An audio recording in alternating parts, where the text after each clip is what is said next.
2 নম্বরে আমরা যে পেমেন্ট টার্মসটা নিয়ে কথা বলবো সেটা হলো এলসি অ্যাট সাইট। এটাকে অনেকে লেটার অফ ক্রেডিট অথবা ডকুমেন্টারি ক্রেডিটও বলে থাকে। এই পেমেন্ট টার্মসটির উপরে বিজনেস করার সুবিধা হলো এই পেমেন্ট টার্মসে মূলত দুই পক্ষই উইন উইন সিচুয়েশনে থাকে, কারণ এখানে ব্যাংক লায়াবল থাকে।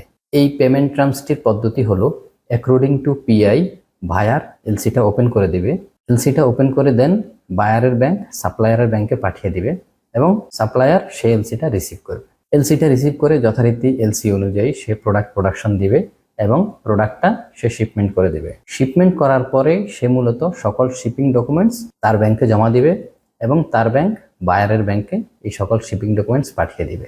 দেন বায়ার ফুল পেমেন্টটা তার ব্যাংকে করেই এই শিপিং ডকুমেন্টসটা রিসিভ করবে এবং এই শিপিং ডকুমেন্টসটা দিয়েই কিন্তু সে পোর্ট থেকে প্রোডাক্টটা রিলিজ করবে। তারপর একটা নির্দিষ্ট সময় পরে সেলার তার পেমেন্টটা পেয়ে যাবে।